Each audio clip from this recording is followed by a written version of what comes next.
Kick A A A kick sik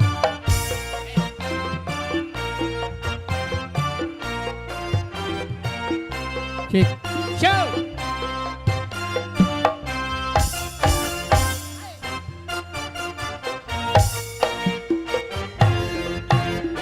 sore-sore padang bulan ayo kanca padha dolanan rame-rame bebarengan kanca kabeh padha gojekan kae-kae rembulane yen disawang kok ngawe-awe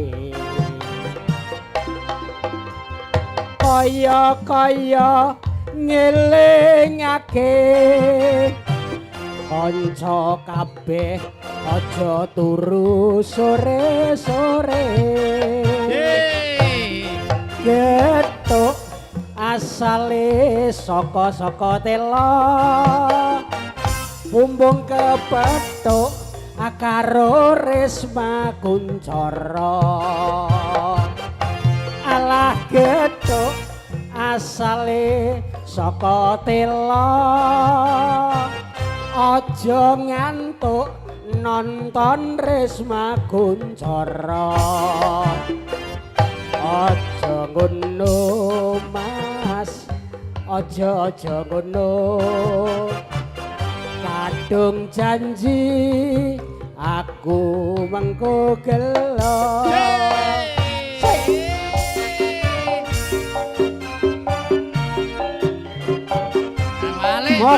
mokel bro reokno mas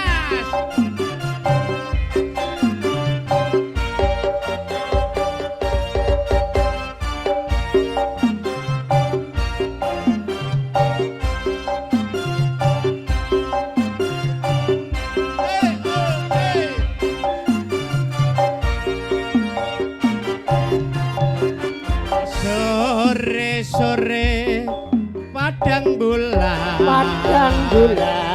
ayo kanca padha dolanan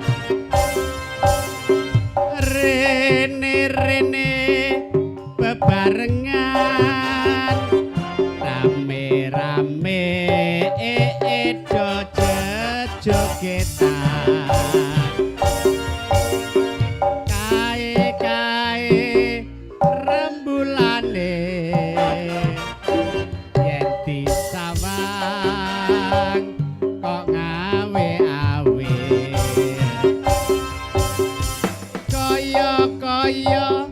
ngelingake kanca kabeh aja padha turu sore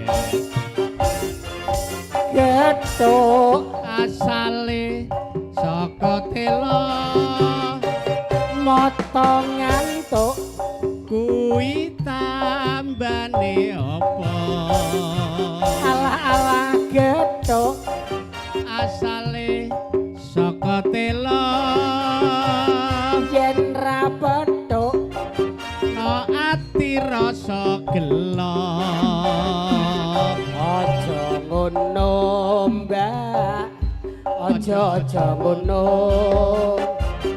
kadung janji aku mengko gelo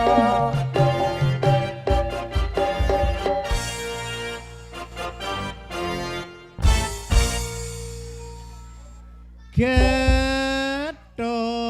digeget mantuk gedang digeget bubar madang mangkok nek mamang aja takok delok ketoprak sing cilik-cilik kudu ndodok nyil kudu ndodok Nek gak ndodok Mas sing mburi ora ketok. Tertib. Tertib. Alhamdulillah. Nggih. Hari ini awak dhewe dipercaya tinimbalan karo panjenengipun Bu Heni. Bu Heni karo Pak Sutik. Pak Sutik. Nggih. Ya toh. Dalam rangka Walimatul Kitan. Ya.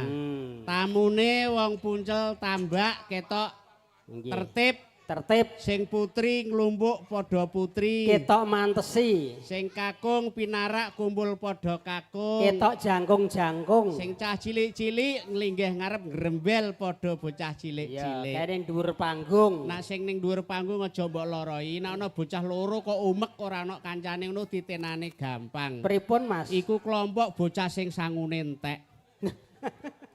Ngino. Yayi kene iki tresna putra, tresna keluarga. Ya. Nek ketoprak ngene sangune akeh-akeh. Ya. Apa ora ngerti iki pun cah cilik. Nggih. Tumbas sosis krogo dhuwit deal 50.000. Oh. Urung mas-mase tumbas rokok del 100.000. Ya percaya aku. Iya. Aku mau ya roh. Heeh. Bu. Buke sing arep iku mau ya ngelemu iku. Iya. Mau ya ngono dituntun putune. Heeh. Njaluk mie ayam. Iya. Kerogoh del. Kolore pedhot.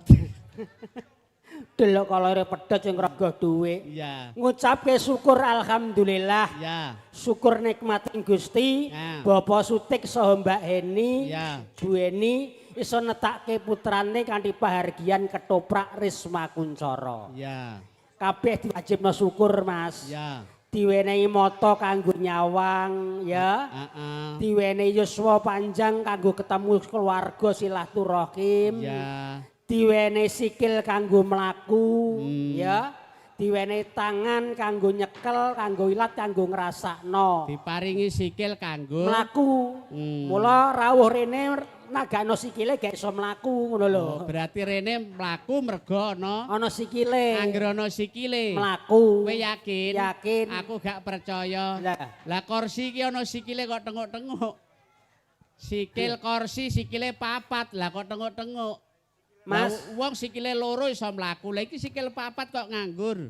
Wong karo kursi iki beda. Lah bedane. Benda mati karo benda hidup. Cah sekolah-sekolah ngerti kabeh. Lho, nak benda mati ora iso apa-apa, najan duwe sikil, ora iso mlaku, ora iso mlayu. Soale benda mati, ngono. Kursi benda mati. Sing iso mlaku. Benda hidup. Angger benda mati, ora iso mlaku. Lah sepeda motor iku ndak benda mati, wong iku kok wesi. Lah kok iso ngluyur tekan ndi? Sepeda motor, mobil iku ya benda mati wong wesi. Lah kok iso ngluyur? Lah enek mesine kok. Sing mare mlaku iki mesine kok. Angger ana mesine. Ya mlaku. Ora mesti. Iya. Lah jahit iku udah ana mesine kok tengok-tengok. Mesin jahit ya ana mesine. Ya tengok-tengok ora iso ngluyur. Iya. Mergone mesin jahit iki tengok-tengok mergo dipancal. Angger dipancal tengok-tengok contone dos, mesin dos, kayak dipancal ya tengok-tengok. Oh, kuncine dipancal. Musera ya tengok-tengok. Oh, kuncine dipancal. Dipancal. Angger dipancal. Tengok-tengok. Lah bojoku tak pancal kok minggat. Oh, rasa nyontoni. Lho. Tontonan nek iso dadi tuntunan sing mawa tatanan. Iya. Lapo kok iso mancal bojo jenenge KDRT kekerasan dalam rumah tangga. Are angger dipancal tengok-tengok. Lah bojoku tak pancal kok 2 minggu meneh mara tuane. Aja ngono. Nyontoni sing apik, Mas.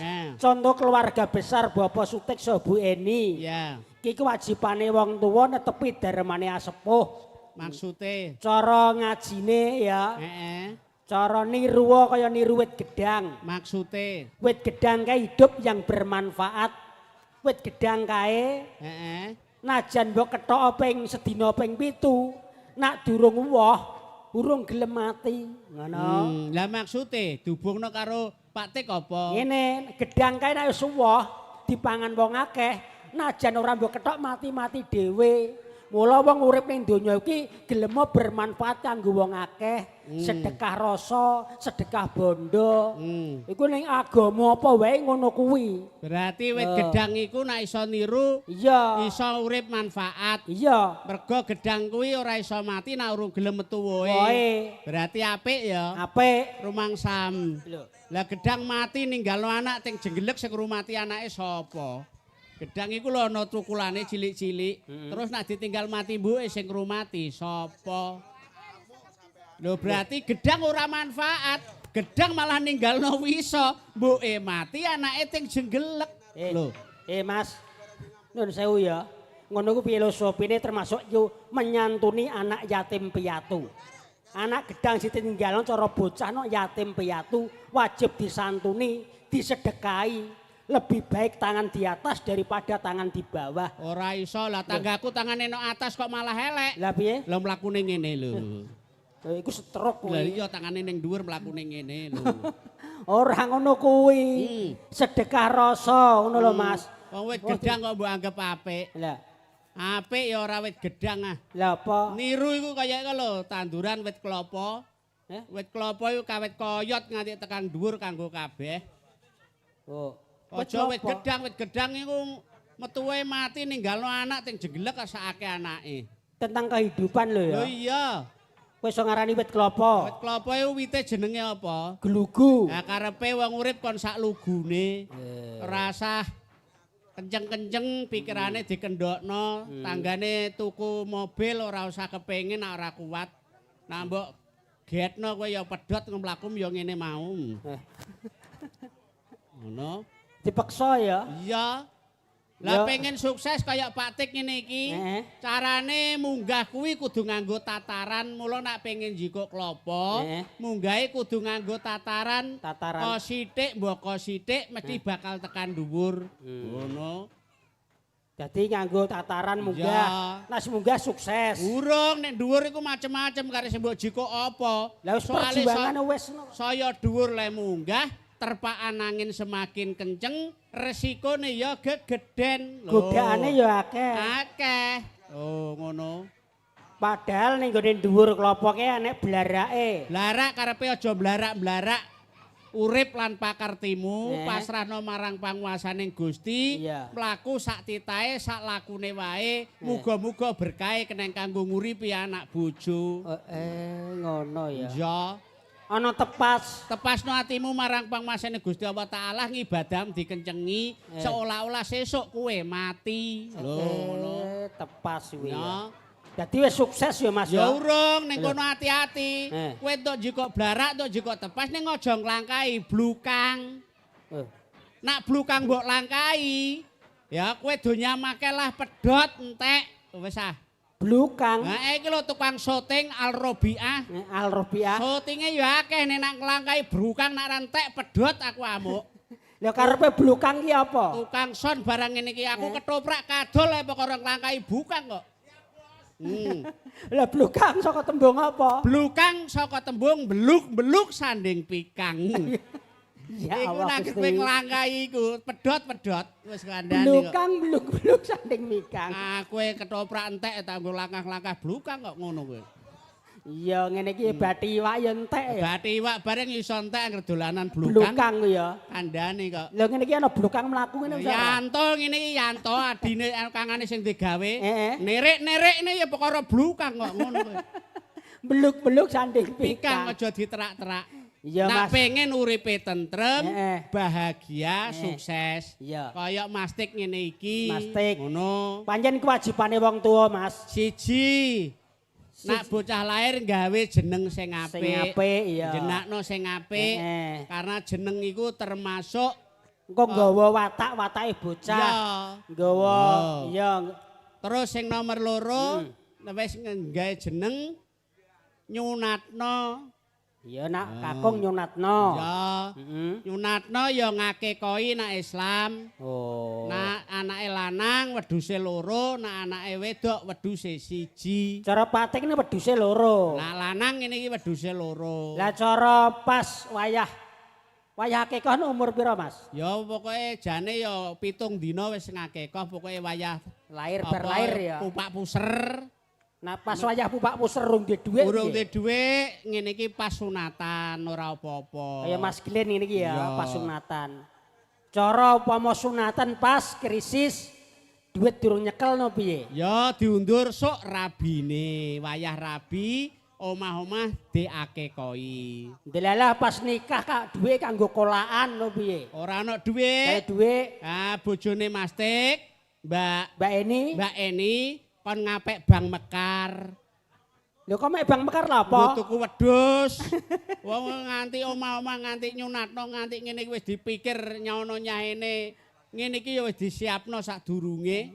Ora kok ora kuat iki ora. Pak Tik jare nganu cara kerjane ning gone perikanan nggone Biasa iwak. nak wilayah kene iki ning nggone tambak kabeh. Iya. Ngene iki ya do nandur tambak. Aku iki jane ya ono urusan karo Mas Tik. Kerja sama. Aku iki biasane nak setor iwak nang juwono njikokku ya karo Mas Tik iki.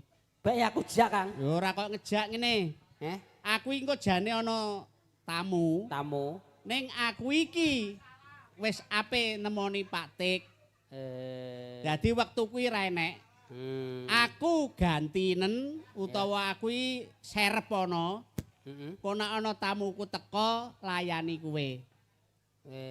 Ngono maksud ora? Iso Oh, ora? nenek tamune. Heeh. Iya, iya. Terus aku piye? Lho, Terima gampang. tamu aku. Terima tamu. Iya, iya. Ning aja ngomong akeh-akeh. Ngomong pira? Nak ngomong kakean kok tamune ora mudeng malah aku rugi. Oh. Nak ana tamu teko misale, misale. Assalamualaikum. Waalaikumsalam. Utawa tamune kula nuwun. Monggo. Monggo. Eh. Kok tamune mlebu. Pak Konyik wonten. Sawram kepenak. Piye? Dereng dateng montore rusak. Oh, montore dereng dateng montore rusak. Lah iwake piye? Iya. Nggih elek, nggih apik wong iwak. Wong iwak. Oh iya. Tak jukuke ya, Dik. Eh. Lah sumangga selak kedisikan tiyang. Jadi telu tok ya. Iya. Dereng dateng montore rusak. Monggo. Monggo. Dereng dateng montore rusak. Nggih elek, nggih apik wong iwak. Iya. Tak jukuke ya, Dik. Lah sumangga selak kedisikan tiyang. selak kedisian tiang. Jajal ke kono. Nih. Ya. Iya. Piye? Ya kowe kula nuwun. Kula nuwun. Monggo. Dereng dateng Matam kono. lho. Siap piye? Kula nuwun. Pak Markonyik wonten. Pak Markonyik wonten. Dereng dateng montore rusak. Terus? Lah iwake piye? Iwake piye? Nggih elek nggih apik wong iwak. Lah Tak jubuke tak ya. jubuke ya. Lah sumangga selak kedisikan tiyang. Oh iso. Wis iku tok ngono ana tamu layani, ya. Wis oke. Monggo. Dereng dateng. Kapale rusak, montore rusak. Nggih. Nggih sae nggih mboten wong iwak. Sumangga selak kedisian tiyang. Alah gampang ngono ae kok gak iso lho. Lho. Ya Allah. Iki masa iki iwak cucut. Iwak cucut apa iwak? Kula nuwun. Monggo. Pak Sutik wonten. Dereng dateng montore rusak. Duit akeh kok nganti motor rusak lho. Lah iwake ana? Nggih sae nggih mboten wong iwak. Ya kadang-kadang nek anyar ya apik nek wis kembung ya elek. Aku ape mbutuhno 5 pental. Monggo selak kedisian tiyang. Lah Pak Sutik wonten? Monggo. Ki piye? Pak Sutik wonten? Dereng dateng montore rusak. Iya. Rusak ya rusak aja pecical-pecicil lah. Nggih sae nggih mboten wong iwak. Iki piye karepe? Ki aja ngenyek aku lah mbak-mbak ngene aku ya juragan iwak. Aja ngenyek aku kowe. Keprok diasem mbah yo. Semonggo selak kedisian tiyang. Kowe. Monggo. Ngenyek aku kowe. Dereng dateng montore rusak. Pak Sutik ana? Nggih sae nggih mboten wong iwak. Lho. Lah iwake ana? Ya semonggo selak kedisian tiyang. Lho ning aja guyang-guyu aku ketok sajak ngenyek kok lho Le. Monggo. Keprok ndasem piye? Nggih sae nggih mboten wong Iwak. Keprok ndasem piye? Nggih. Dereng dateng montore rusak. Ya rung teko ora apa-apa. Iwak ana ora? Sumangga selak kedisian tiyang. Kowe aja mencicil mendulo Monggo. Pripatmu. Keprok ndasem piye? Dereng dateng ngoten. Keprok ndasem piye kowe? Hah? Nggih sae nggih mboten wong Iwak. Ya apik elek ora masalah, aku apa butuh 5 pental. Ana iwake ora? Nggih sumangga sak kedisian tiyang. Keprok ndasem piye? Sumangga sak kedisian. Iki lho iki. Nggih Ngomongi sae. sajake ngenyek wong kowe. Sumangga. Pak Sutek ana ora? Nggih sae nggih mboten. Pak Sutek ana ora? Nggih montore rusak. Barangnya ana? Sumangga sak kedisian tiyang. Prok ndasem. Sik kok brabis maksudnya apa? Yo anak buahmu ngene iki jenenge. Anak buah piye? Ora ngajeni tamu. Lho kok ora ngajeni? Lah piye? Ngomong karo tamu pecical-pecicil melilak-melilik. Lah nglayani piye? Sumangga. Wis takok sapa? Kok sumangga sing takok iki sapa? Dereng dateng montore rusak. Lah aku kok takok motor bareng tak kena tak jual terus ndasem. Nggih sae nggih mboten. Ngene lho asal mulane aku teko kula nuwun. Monggo. Lah nek ngono ya genah. Pak Sutek kono. Dereng dateng montore rusak. Lah ngene ya genah ngene kok. Lah iwake ana? Gelek gak apik wong iwak. Iya ora apa-apa ora masalah. Aku butuh 5 pental. Lah sumangga Lah dak ngono. Ora kaya anak buam. Lah anak buah Ngenyek wong sing sajake. ngenyek sapa? Kula nuwun. Sumangga. Pak Sutek kono. Dereng dateng montore rusak. Montore rusak ra dadi apa telat ra apa-apa. Ya. Lah iwake ana ora? Nggih sae nggih mboten wong Iwak. Nek aja mencical ngenyek wong kowe. Keprok ndasem piye? Sumangga sak Nah, lah iki apa? Lah iki apa nek kene iki? Nek kene iki apa? Omongane ora mbok dungokno. Monggo. Wis kene. Wis kene. Dereng Wes, dateng wes. montore rusak.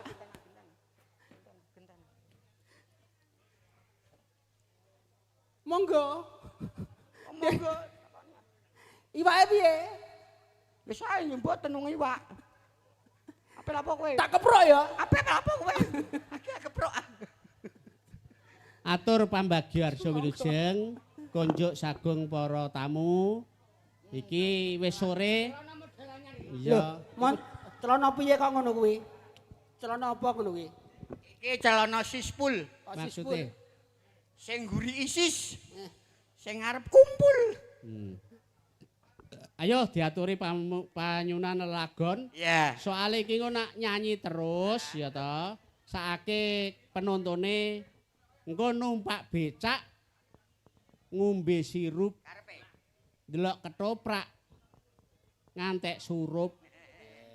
Ya jen ketoprak iki Numpak becak nggawa kardus. Iki engko delok ketoprak do lali adus. Iya. Nah, Oke. oke. iki diabadikan syuting streaming langsung kalau Al Robiah. Ya. Mas Gun. Ya, sound Jati sisteme- Kebu. Sound sistemnya Delta, Delta Audio. Audio. Ya. Baik hadirin tamu undangan yang berbahagia. Salam Maria penuh rahmat. Terpujilah engkau di antara wanita. Dan terpujilah buah tubuhmu Yesus. Terkhusus buat Ananda yang baru dikitan. Dik Glenn. Yuk agar senantiasa kelak menjadi anak yang berbakti kepada kedua orang tua. Yuk kita kasih hadirnya satu buah tembang. Ada Ku Cari Jalan Terbaik. Pentas. Nggih. Celam. Monggo Mas Iwan. Ku cari jalan terbaik. Nah, Dan terkhusus buat Mas Sutik dan Mbak Eni. Terkhusus untuk nggih sae nggih mboten wong Iwak. Takoni kok mencela-mencele.